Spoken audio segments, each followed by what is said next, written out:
Hey guys, back to एक एनर्जिंग my channel. तो भाई चालू करते हैं वापस से अपने इंपॉर्टेंट टॉपिक पे। ठीक है भाई, हाँ जी, आज करने वाले ग्रेचुइटी एक्ट। तो भाई बता दो फटाफट से, सीरीज बन रही है किसके लिए? बीकॉम प्रोग्राम और बीकॉम ऑनर्स के लिए, दोनों के लिए एप्लीकेबल है ये पूरी सीरीज। ठीक है, चाहे आप सेमेस्टर 3 में हो या फिर सेमेस्टर किस में हो, 5 में हो। ठीक है, ये जो बन रही है सीरीज वो किसके लिए बन रही है भाई? इंडस्ट्रियल लॉ के लिए। तो अगर आपकी बुक इंडस्ट्रियल लॉ वाली है तो आप आराम से पढ़ सकते हो, ये वाली सीरीज आपके लिए एप्लीकेबल हो जाएगी। ठीक है, हाँ जी। तो आज सीरीज का कर रहे हैं भाई चैप्टर नंबर 6, जिसका नाम क्या है? The payment of gratuity act 1972। आसान है। तो हमें क्या बोलते हैं, पेमेंट करनी है किसकी? ग्रेचुइटी की, 1972 एक्ट के हिसाब से।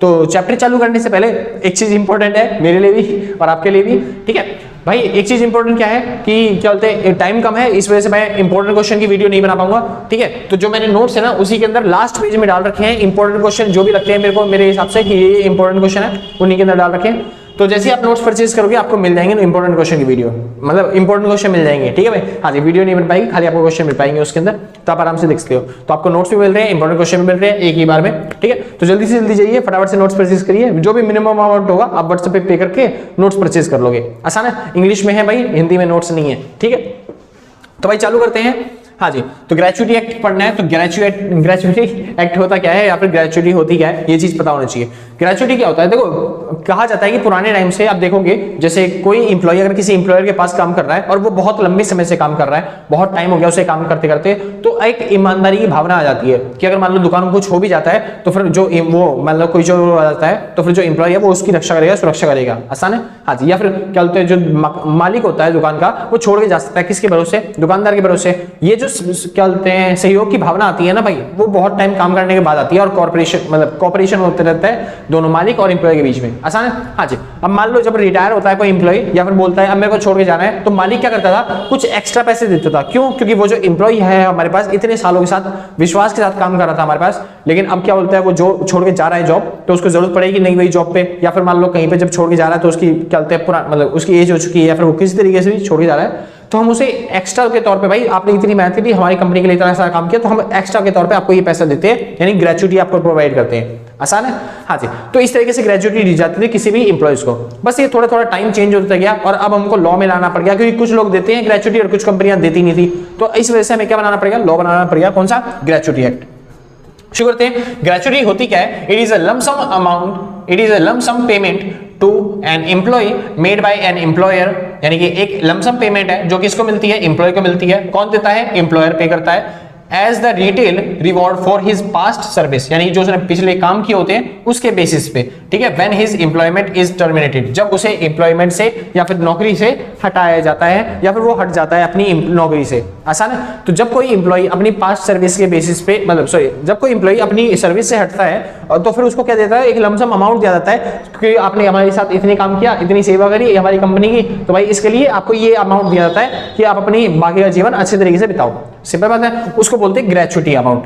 ठीक है भाई, हाँ जी। तो चालू करते हैं, बात आती है एप्लीकेबिलिटी। तो ग्रेचुइटी कौन कौन सी जगह मिलेगी, कौन कौन से एम्प्लॉयर को देना पड़ेगा, कहां पे एप्लीकेबल होता है ये वाला एक्ट? तो ये जो एक्ट है ये पूरे इंडिया पे एप्लीकेबल है। क्या है? पूरी इंडिया पे एप्लीकेबल है, होल ऑफ इंडिया। बस याद छोड़ देना क्या, जम्मू एंड कश्मीर, जम्मू और कश्मीर पे एप्लीकेबल नहीं है। बाकी जितने पुराने एक्ट थे वो जम्मू और कश्मीर पे एप्लीकेबल थे, लेकिन ये वाला जो एक्ट है वो जम्मू और कश्मीर पे एप्लीकेबल, हाँ पूरी तरीके से नहीं, जम्मू और कश्मीर पे एप्लीकेबल है लेकिन कुछ कंपनियों में एप्लीकेबल नहीं है। वो कौन सी है पढ़ेंगे आगे। ठीक है भाई, जम्मू और कश्मीर में भी एप्लीकेबल है लेकिन कुछ कंपनीज में एप्लीकेबल नहीं है, जैसे कि फैक्ट्रियां, जैसे पूरे देश के बारे में बात कर रहा हूं अभी। हाँ जी, तो पूरे देश में जितनी भी फैक्ट्री हैं, फैक्ट्री में काम करने वाले वर्कर जो हैं उन सबको ग्रेचुइटी मिलेगी। बस वर्करों को ग्रेचुइटी क्या मिलेगी? अगर कौन सी कंपनी को ग्रेचुइटी देनी पड़ेगी? अगर ऐसी कंपनी जिसमें 10 या उससे ज्यादा वर्कर काम कर रहे हैं तो उन्हें क्या करनी पड़ेगी? ग्रेचुइटी प्रोवाइड करनी पड़ेगी अपने एम्प्लॉयज को। आसान है। अगर कोई ऐसी कंपनी है जो क्या बोलते हैं 10 या जिसमें 10 से ज्यादा वर्कर काम कर रहे हैं तो उन्हें क्या करनी पड़ेगी? ग्रेचुइटी देनी पड़ेगी। उसके अलावा अगर कोई कंपनी है या फिर कोई एस्टेब्लिशमेंट है उसमें 20 या 20 से ज्यादा वर्कर काम कर रहे हैं तो उन्हें क्या करनी पड़ेगी? ग्रेचुइटी प्रोवाइड करनी पड़ेगी। आसान है, ठीक है। लेकिन ग्रेचुइटी किनको नहीं मिलेगी? अगर कोई एम्प्लॉय जम्मू कश्मीर में प्लांटेशन और पोर्ट्स में काम करते हैं। पोर्ट्स मतलब होता है भाई बंदरगाह, तो जहाँ पे क्या बोलते हैं समुद्री जहाज उतारे और चढ़ाए जाते हैं सामान उनसे, हाँ जी, तो उनको बोलते हैं बंदरगाह, जहाँ पे समुद्री जहाजों से सामान उतारा और चढ़ाया जाता है, मतलब कि पोर्ट्स बोलते हैं। तो वहां पे अगर कोई एम्प्लॉय काम करता है तो उनको ग्रेचुइटी नहीं मिलेगी। कहाँ पे? जम्मू कश्मीर में काम करने वाला। वैसे समुद्री जहाज तो वहां पे होते नहीं जल्दी से, मतलब जरूरी नहीं है खाली समुद्री जहाज, मतलब कि वही पोर्ट्स होते हैं, और भी बहुत सारे पोर्ट्स होते हैं, जैसे कि एयरपोर्ट हो गया या फिर क्या बोलते हैं अलग अलग तरीके से पोर्ट्स होते हैं ना भाई।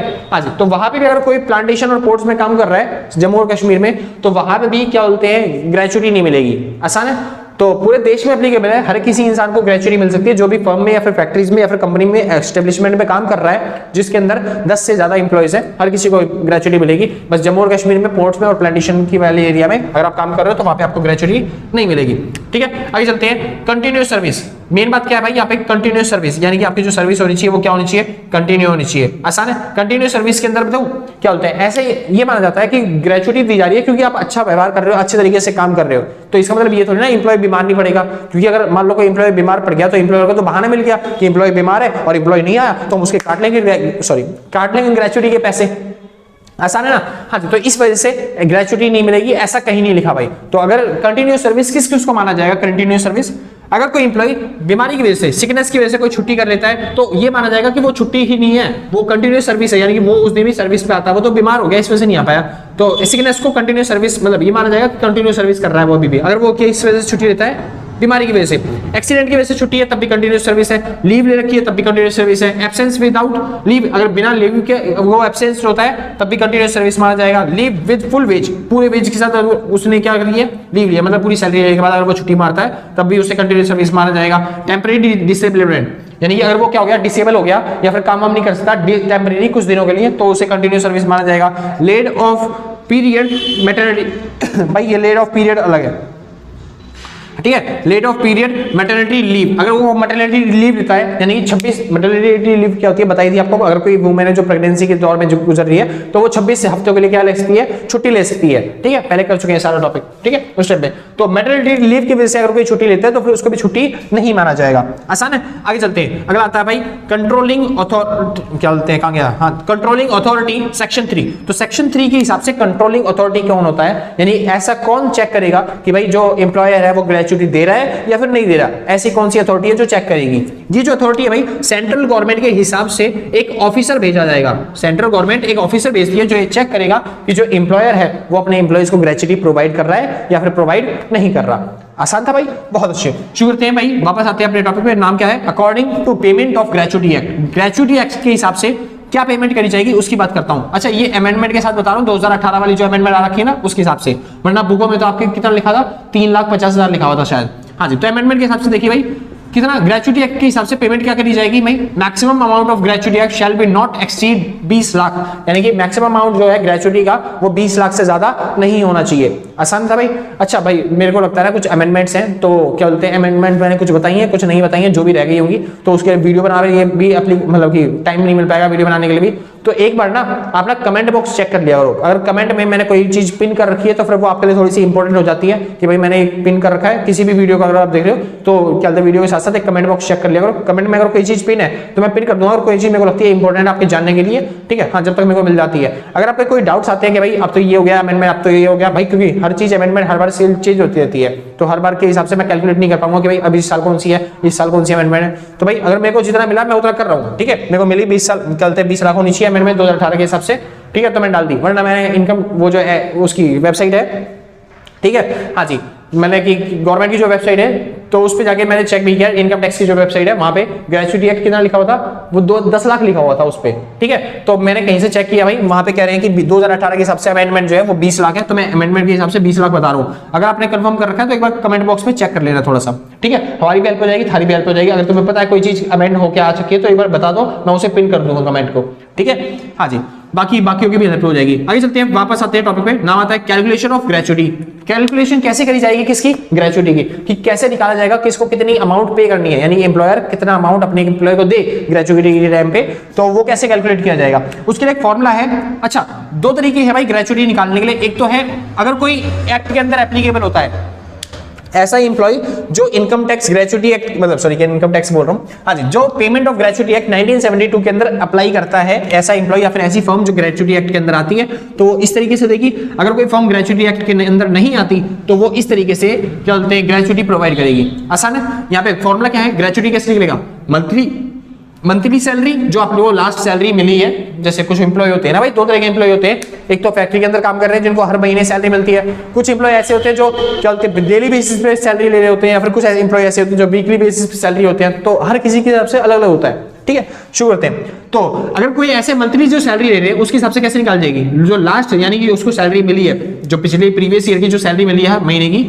हाँ जी, तो मंथली सैलरी को आपको किससे मल्टीप्लाई करना है, 15 दिन से, क्योंकि वो जो 15 दिन है वो मानते हैं एवरेज डे। ये लिखा हुआ है भाई 15 क्या मान रहे हैं, number of days in half month, आधे महीने में जितने भी चलते हैं, एक महीने के अंदर जितने भी चलते दिन होते हैं उसका आधा लेना है आपको, यानी कि 15 दिन ले रहे हैं, ठीक है। हाँ जी, तो मंथली सैलरी यहां पे लिखनी है इनटू में 15 इनटू में नंबर ऑफ ईयर सर्विस, जितने साल उसने सर्विस करी है वो लिखना पड़ेगा, डिवाइड कर देंगे किससे, 26 से, तो आपका आंसर आ जाएगा ग्रेचुइटी का। फॉर एग्जांपल के तौर पे मैं मान लेता हूं एक इंसान है जो कि 26,000 रुपए सैलरी प्राप्त करता है, एक इंसान है जो कितनी सैलरी ले रहा है, 26,000 रुपए सैलरी ले रहा है मंथली के हिसाब से, यानी पिछले महीने किसी इंसान ने 25,000 मतलब 26,000 रुपए सैलरी ली है, तो उसको कितना मिलेगा, और वो जो इंसान था वो कितने साल काम किया है, वो 4 साल काम करके गया है। एक इंसान 26,000 रुपए सैलरी ली है जिसने, वो 4 साल को छोड़ो, वो 4.5 साल काम किया है, यानी 4 साल और 6 महीने काम किए हैं। आसान है, या तो इतना ही कर लो, ज्यादा मुश्किल नहीं करना, ठीक है। किसी इंप्लॉय ने अगर 4 साल काम किया तो फिर उसको कितनी ग्रेचुइटी मिलेगी, तो 26,000 के हिसाब से 26,000 इंटू में 15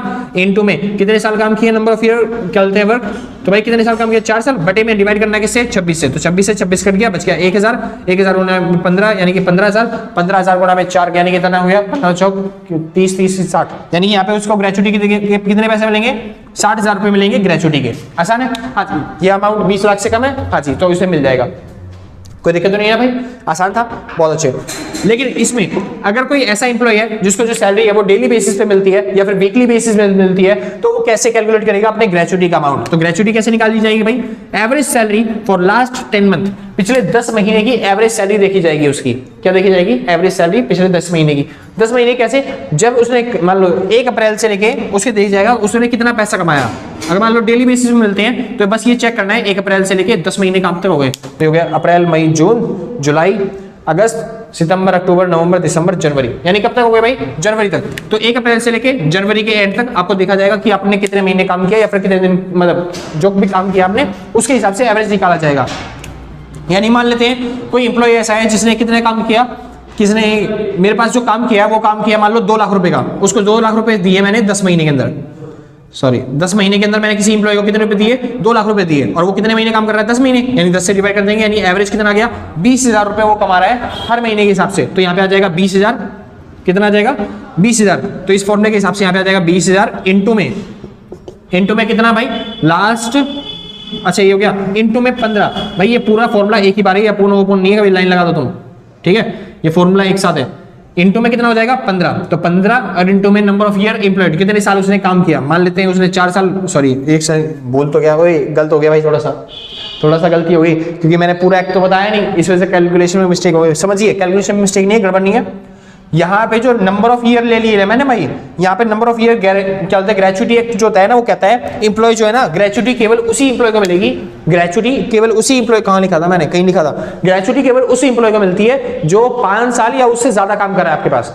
आसान है, ऐसा एम्प्लॉय जो लगातार पिछले 5 साल या उससे ज्यादा काम करके आ रहा है, केवल उस एम्प्लॉय को ग्रेचुइटी मिलती है। तो मैंने यहाँ पे नंबर ऑफ ईयर जो 4 लिए थे ना, 4 नहीं लेने थे मेरे को, ठीक है, 4 हो ही नहीं सकते, तो यहाँ पे आपको 5 या उससे ज्यादा लिखने पड़ेंगे। मान लो आप 6 लिखेंगे तो फिर उसके हिसाब से कितना आ जाएगा, ये आ गया भाई 90,000, तो उसको जो ग्रेचुइटी मिलेगी वो 90,000 मिलेगी।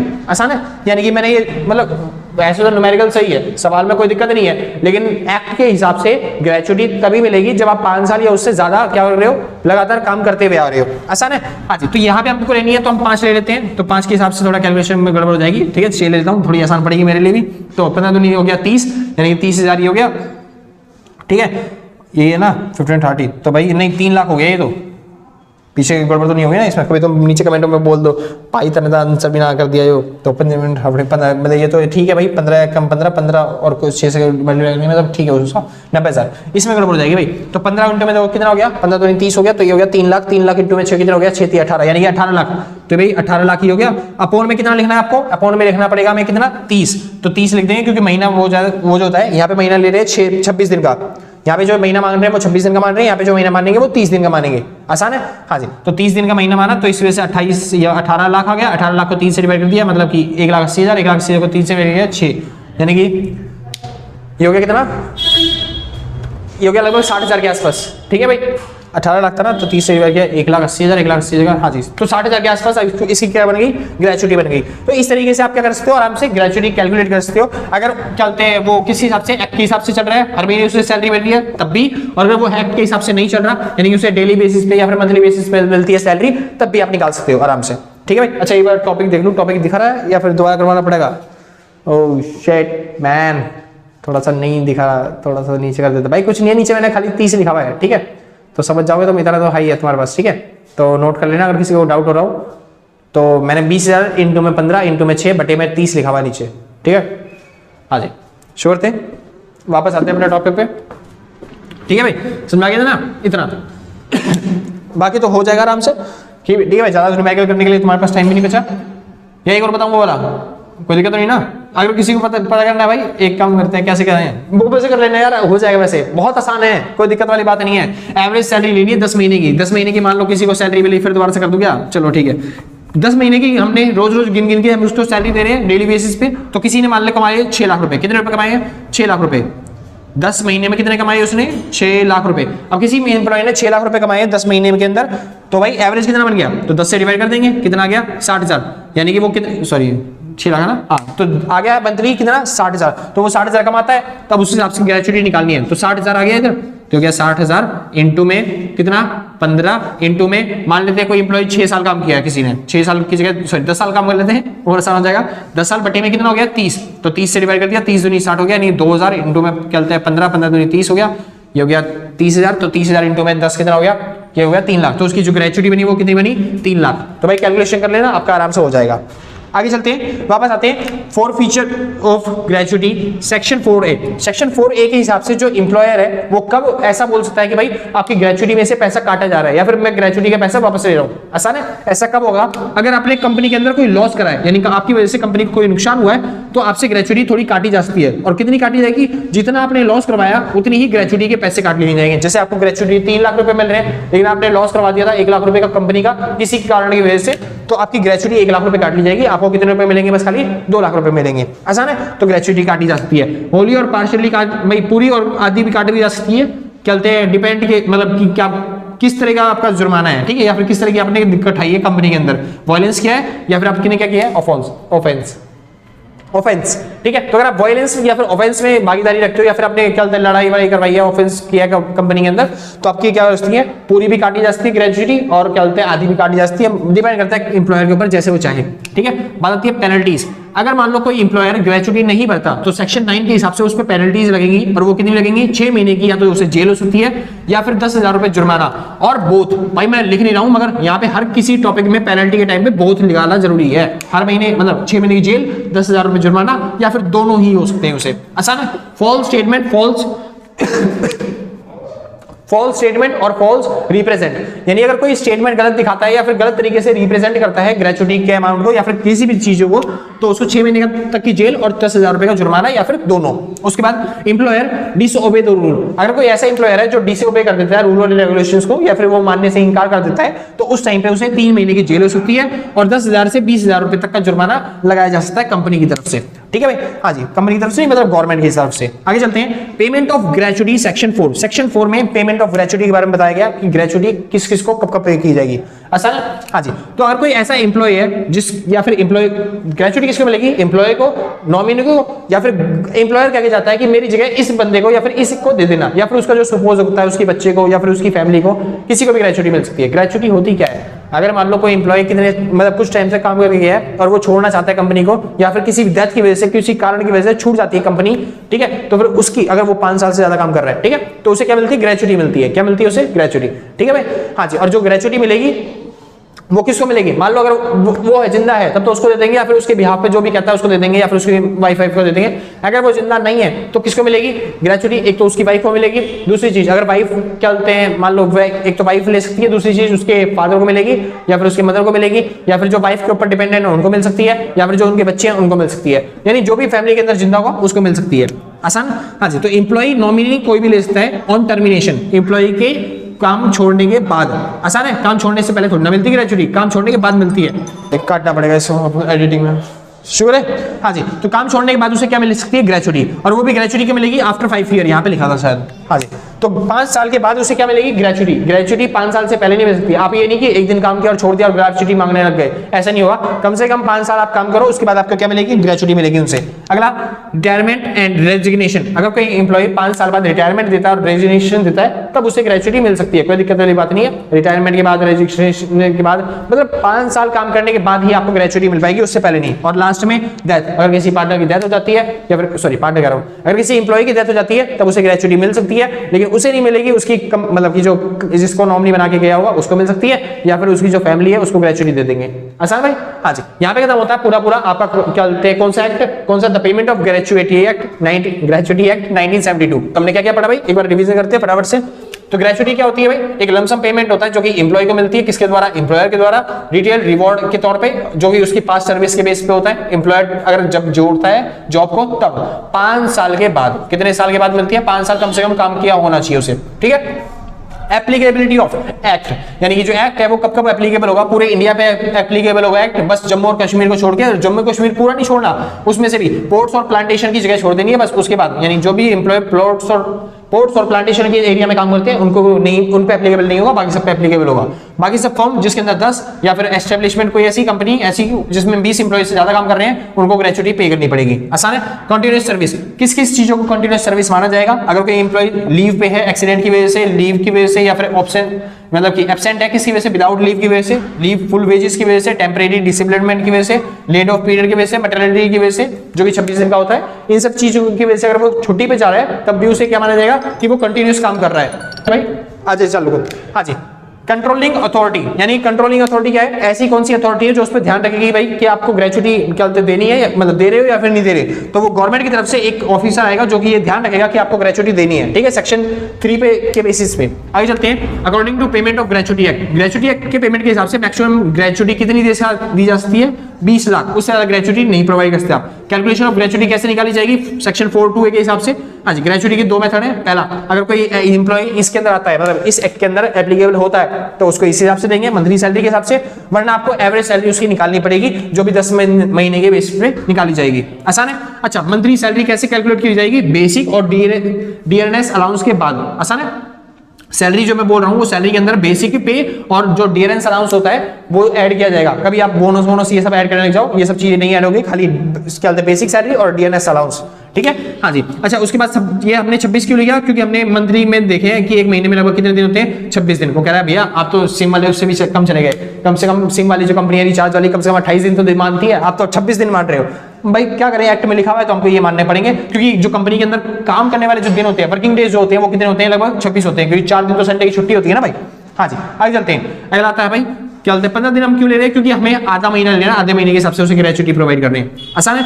हाँ जी। ऐसे ही वहां पे 30 दिन क्यों ले रहे हैं, क्योंकि पूरे महीने काम कर सकते हैं, क्योंकि जो वो वाले होते हैं ना जो हर महीने हर दिन सैलरी लेते हैं तो वो तो पूरे 30 दिन काम कर सकते हैं, इस वजह से 30 से डिवाइड करते हैं वहां पे। आगे चलते हैं। क्या बोलते हैं, forfeiture of gratuity, section 4(a) के हिसाब से हम फोरफीचर कैसे कर सकते हैं, क्या वापस ले सकते हैं ग्रेचुटी। हाँ जी, वापस ले सकते हैं। किसके हिसाब से, अगर कंपनी ने कोई लॉस किया है किसी एम्प्लॉय ने तो उसकी ग्रेचुटी कम करी जा सकती है, जितना लॉस किया उतनी ही कम करी जा सकती है। आसान है। अगर क्या बोलते हैं उसने कोई दिक्कत उठाई कंपनी के अंदर, ऑफेंस कोई करवाता है तो फिर उससे पूरी और क्या बोलते हैं आधी जिस तरीके से आपको लगता है आप वापस ले सकते हो उससे ग्रेचुटी। आगे चलते हैं। पेनल्टीज, अगर कोई एम्प्लॉयर क्या बोलते हैं वो नहीं भरता, क्या नहीं भरता, अगर कोई एम्प्लॉयर ग्रेचुटी पे नहीं करता तो उस पर पेनल्टीज कितनी लगेगी, 6 महीने की जेल और 10 महीने की क्या बोलते हैं उसे क्या बोलते हैं चार्ज भरना पड़ेगा, या फिर दोनों। उसके बाद अगर कोई फॉल्स स्टेटमेंट देता है तो 6 महीने की जेल फिर दोबारा से और 10 महीने की क्या होते हैं चार्ज लगते हैं उस पर, या फिर दोनों। उसके बाद एम्प्लॉयर कोई ऐसे है जो डिसओबे करता है रूल को, यानी रूल और रेगुलेशन को नहीं मानता, तो वहां पे क्या होगा भाई 3 महीने की जेल और 10,000 रुपए से 20,000 रुपए तक का चार्जेस उस पर लगाया जा सकता है। ठीक है। Last topic, payment of gratuity, section 4 के हिसाब से पेमेंट कौन कौन कर सकता है, मतलब किस तरीके से पेमेंट करी जाएगी। तो ग्रेचुटी के अंदर भाई एम्प्लॉय या नॉमिनी या फिर उसके जो जितने भी क्या बोलते हैं उसके रिलेटेड है उन सबको पेमेंट करी जा सकती है। कब पेमेंट करेंगे, टर्मिनेशन पे, जब वो जॉब छोड़ देगा तब ग्रेचुटी पेमेंट करेंगे। ठीक है। आफ्टर 5 ईयर, यानी कि उसको लगातार 5 साल पहले काम करना पड़ेगा, उसके बाद ही उसे क्या मिलेगी ग्रेचुटी। आसान है। कोई 10 साल काम करे तब भी ग्रेचुटी ले सकता है, कोई दिक्कत वाली बात नहीं है। मतलब 5 साल से ज्यादा काम करे होने चाहिए, 5 साल से कम कोई छोड़ के बोलता है मेरे को ग्रेचुटी चाहिए तो नहीं मिलेगी। आसान है। और ग्रेचुटी कब कब मिलती है, रिटायरमेंट पे, रेजिग्नेशन पे और डेथ पे ग्रेचुटी मिलती है। डेथ पे किसको मिलेगी, मतलब बाकी सब पे तो एम्प्लॉय जो एम्प्लॉय काम कर रहा है उसको मिल जाएगी, डेथ पे उसके जो सपोज होंगे या फिर जो उस पर डिपेंडेंट होंगे उनको मिलेगी ग्रेचुइटी। आसान है, ये था आपका रिकैप पूरे चैप्टर का। तो भाई अगर आपको वीडियो पसंद आई है तो लाइक शेयर सब्सक्राइब करना। वैसे आपने कर दिया है सर, बहुत बहुत थैंक यू कि आपने इतने सब्सक्राइब कर दिए। जो मेरा ऑफिशियल चैनल है उस पर लगभग 300 से ऊपर सब्सक्राइबर हो चुके हैं, और विवेक मिश्रा इकोनॉमिक्स के नाम से। हाँ जी, और जो कहते हैं एक्सप्लेनेसर का चैनल है, ठीक है, हाँ जी, तो इस पे लगभग 13-13,500 सब्सक्राइबर पहुंच चुके हैं। तो थैंक यू वेरी मच कि आप लोगों के सपोर्ट से इतना हो चुका है। और नीचे जो कमेंट करते हैं उल्टे सीधे चलते हैं, पहले देखता था मगर अब कोई दिक्कत नहीं है, अब कोई नहीं देखता, ठीक है, हाँ जी, क्योंकि आप लोग उसका रिप्लाई कर ही देते हो अच्छे तरीके से, ठीक है, और बाकी सब ठीक है भाई, कोई दिक्कत नहीं है, ठीक है। अगर कोई आपको डाउट आता है तो फिर भाई नीचे कमेंट सेक्शन में एक बार देख लिया अगर कोई पिन में अगर कुछ कर रखा है तो ठीक है, वरना कोई बात नहीं है, ठीक है, और बाकी सब ठीक है, आप भी ठीक रहो। तो आज के लिए बस नहीं, मिलते हैं। अच्छा वेट, अगर किसी को नोट्स परचेज करने हैं तो इस नंबर पर जाके आप नोट्स परचेज कर सकते हो, ठीक है, बस ठीक है भाई। अरे यार क्या करें यार, डायलॉग बन चुका है, ठीक है बोलने का, तो सब कुछ ठीक है ना भाई, बहुत आसान है भाई, चैप्टर भी पूरी चीज आसान है, तो आराम से कर लोगे आप, आराम से पेपर बिल्कुल आसान आएगा। बाकी मेहनत आप कर रहे हो, मेहनत हम कर रहे हैं, कामयाब हो जाएंगे, ठीक है। तो मिलते हैं, आज के लिए बस नहीं। अच्छा, वीडियो को लाइक शेयर सब्सक्राइब कर देना जिसने कर रखा है लाइक, सच बता रहा हूँ भाई, सब दिल से थैंक यू है, सच में जिगर जैसे, मतलब गुर्दों से, फेफड़ों से, कलेजों से, हर तरीके से थैंक यू है। और आपने क्या बोलते हैं सब्सक्राइब नहीं कर रखा तो सर प्लीज कर दो यार, कर दो ना, चलो ठीक है, कर देना, कोई दिक्कत नहीं, बाद में आराम से, कोई दिक्कत नहीं है, आराम, कोई आफत नहीं आ रही है, हम भी यहीं पे, आप यहीं पे, मिलते हैं आपके एग्जाम के बाद। तो आज के लिए बस नहीं, मिलते हैं कल सेम टाइम सेम जगह दिन, और टाटा बाय बाय।